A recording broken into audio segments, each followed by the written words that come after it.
Europe 1, 5h, 7h, Mathieu Noël. Voici pour l'essentiel de l'actu de ce 30 novembre. Et l'actu, c'est aussi jusqu'à dimanche à Montreuil, le salon du livre jeunesse, un secteur qui représente 28% du marché du livre en France, soit 86 millions d'exemplaires vendus chaque année. Parmi les auteurs présents lors de ce salon, dimanche, le public pourra venir rencontrer Riyad Sattouf. Bonjour Riyad Sattouf. Bonjour. Depuis les années 2000, vous êtes devenu un auteur de BD incontournable. L'enfance est un de vos thèmes de prédilection, notamment à travers votre série L'Arabe du futur, dont le 4e volume vient de sortir chez Alary Éditions. Et Les Cahiers d'Esther, autre BD adapté par ailleurs en dessin animé et diffusé sur Canal+. Déjà, Riyad, premièrement, est-ce que vous vous considérez comme un auteur jeunesse ? Alors, pas du tout, mais il est vrai que j'ai énormément d'enfants et de jeunes qui lisent L'Arabe du futur. J'ai cru que vous avez personnellement énormément d'enfants. Vous avez aussi des lecteurs. C'est aussi le cas, mais laissons le sujet de côté. Oui, en fait, j'ai beaucoup d'enfants qui lisent mes livres, mais je destine pas forcément mes livres à un public en particulier. Oui, en fait, par exemple, dans L'Arabe du futur, pour prendre le plus connu de toutes vos bandes dessinées, vous ne vous censurez jamais en disant il y a beaucoup d'enfants qui vont le lire. Évidemment, il n'y a pas que les enfants qui lisent L'Arabe du futur, il y a plein de niveaux de lecture, il y a plein de choses pour les grands. Mais vous ne vous censurez jamais en disant attention, j'ai un public aussi de jeunes. Non, vous dites tout ce que vous avez envie de dire. Non, je ne me censure absolument jamais. Et c'est vrai que je garde aussi en mémoire mes souvenirs de lecture en tant qu'enfant. Et j'adorais aller voir des trucs qui ne m'étaient pas forcément destinés, sans forcément que les adultes soient toujours au courant, et pour m'y confronter et pour avoir l'impression d'être grand. Lesquels, etc. par exemple? Alors, il y a eu beaucoup de bandes dessinées, par exemple, je pense aux bandes dessinées de Bilal ou de Drouillet, Moebius, etc., où il y avait tout un univers un peu étrange, fantasmagorique, avec aussi un peu de sexualité, etc., ou des gros mots, des choses comme ça. Et donc c'est vrai que je pense plutôt à ça quand je fais mes livres. Qu'est-ce qu'on peut dire aux parents qui pensent encore en 2018 que la BD, c'est pas vraiment la littérature? Parce qu'il y a encore, c'est vrai que les mentalités ont pas mal évolué, le 9e art, tout ça, on le sait maintenant, mais quand même, il y a des gens pour qui encore la BD, c'est pas tout à fait la littérature. Quel est le message qu'on peut leur passer ce matin? C'est compliqué, parce que j'ai l'impression qu'en effet, il n'y en a plus beaucoup quand même.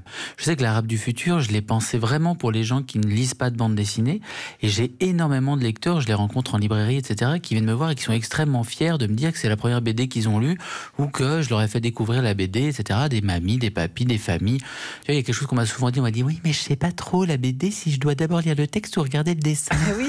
Toujours ce truc, comme s'il y avait quelque chose à faire en premier. Or, il faut se lancer et ça vient tout seul, puisque la bande dessinée est le langage universel de l'être humain.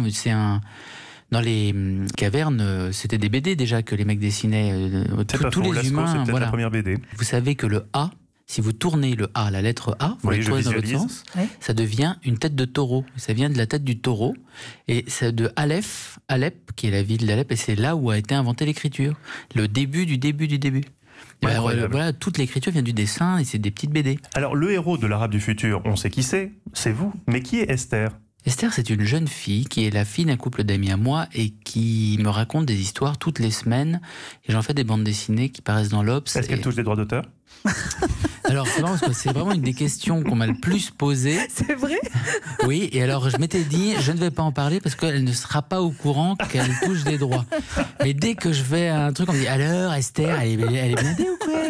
Oui, évidemment, elle va toucher quelque chose. C'est provisionné. Justement, c'est moi qui parle d'argent. J'ai envie de vous parler un peu d'argent parce que vous écrivez sur l'enfance, il y a de la nostalgie, c'est évidemment très beau. Mais comment on fait pour garder cette naïveté, ce rapport à l'enfance quand on est devenu une grosse star de l'édition ? Et qui a droit à une exposition au Centre Pompidou, comme ça, en son nom. Qui est au-delà de l'exposition au Centre Pompidou. Oui. Comment à un moment on ne devient pas, comment on garde sa touche d'enfance, sa part d'enfance, et on ne devient pas un businessman tout simplement qui regarde les chiffres?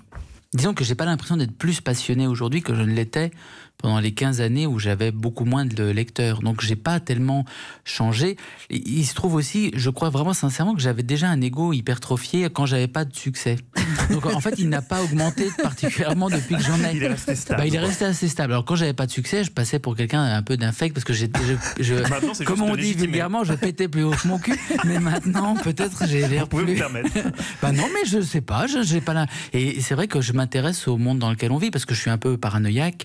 Donc c'est vrai que je me dis tout le temps, est-ce que les jeunes d'aujourd'hui vont-ils être responsables de notre apocalypse à tous, ou est-ce que c'est comme à chaque génération, on a peur des jeunes et on est persuadé que ça va être les derniers, mais voilà, dans ma génération, tout le monde avait peur de ma génération, je m'en rappelle. Enfin voilà, je sais que c'est des sujets qui m'intéressent énormément. Des sujets que vous avez aussi traités de manière un peu plus humoristique au cinéma. On se souvient de votre premier film, César du meilleur premier film, Les Beaux Gosses.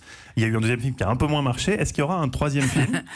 Ça, c'est comme quand vous avez eu une gastroentérite après avoir mangé des choux-fleurs. Vous remangez plus de choux-fleurs alors que c'est pas de la faute du chou-fleur. Et j'avoue que le cinéma, quand je revois les équipes de tournage, ça me fait toujours peur. Et l'adaptation de l'Arabe du futur, vous aimeriez pas? Alors, on m'a proposé des trucs super, même à Hollywood et tout. Et j'avoue que je vais attendre de finir la BD. Avant d'y penser. Chaque chose en son temps. Merci infiniment, Merci d'avoir été avec nous ce matin. Vous serez donc en séance dédicace dimanche au Salon du Livre Jeunesse de Montreuil. L'exposition qui vous est consacrée est à voir jusqu'au 11 mars à la bibliothèque publique du Centre Pompidou. Et on recommande évidemment le volume 4 de l'Arabe du futur chez Alary Éditions. Merci beaucoup.